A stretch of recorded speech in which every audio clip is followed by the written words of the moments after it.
Հուլիս-սեպտեմբերի ամիսներին Հայաստանում լրագրողների հանդեպ ֆիզիկական բռնությունների որևէ դեպք չի գրանցվել։ Այսօր Խոսքի ազատության պաշտպանության կոմիտեի նախագահ Աշոտ Մելիքյանը նման բարի լուրով ներկայացրեց Հայաստանում խոսքի ազատության վիճակի եւ լրագրողների իրավունքների խախտումների մասին իրենց եռամսյակային զեկույցը։ Որևէ այդպիսի եռամսյակ մեր մոտ վերջի տարիներին չէր եղել։ Աշոտ Մելիքյանն այսօր անդրադարձավ նաև դեկտեմբերին նախատեսված հեռուստահաճախությունների մրցույթին։ Փորձը ցույց է տվել, որ Հայաստանում հաղթում են ոչ թե իրատեսական ծրագրերը, այլ նրանք, որտեղ մեծ գումարներ են խոստանում ներդնել։ Իրավապաշտպանը հիշեցրեց, որ եղել է նույնիսկ այնպիսի դեպք, երբ մրցույթում հաղթող ճանաչված հեռուստաընկերությունը այդպես էլ եթեր դուրս չի եկել։ Հաճախությունները եւ առհասարակ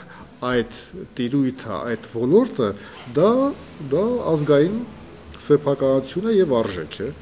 Եվ դա պետք է շատ ռացիոնալ օգտագործվի։ Նրա կարծիքով մրցույթ անցկացնող հանձնաժողովը պետք է անպայման հաշվի առնի ծրագիր ներկայացնողի սեփական արտադրության մակարդակը, լեզվի հարցերը, փորձը, աշխատանքային կազմի հմտությունը, չափանիշները։ Պետք է լինի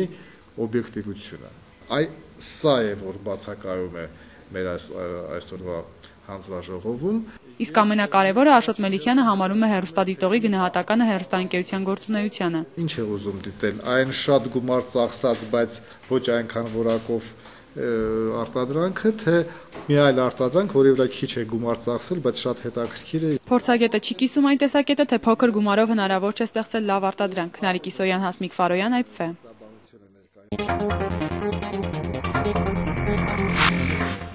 Իդեպ Խոսքի ազատության պաշտպանության կոմիտեն չի պատրաստվում մասնակցել Սերժ Սարգսյանի հրամանագրով ստեղծված հեռուստատեսության եւ ռադիոյի մասին օրենքի լրամշակման խմբի աշխատանքներին, որը գլխավորում է Հայաստանի Հանրապետության մարդու իրավունքների պաշտպանը։ Ժամանակի անիմաստ վատնում է։ Մենք մտավախություն ունենք, որ այս աշխատանքային խումբը եւ իր գործունեությունը ավելի շատ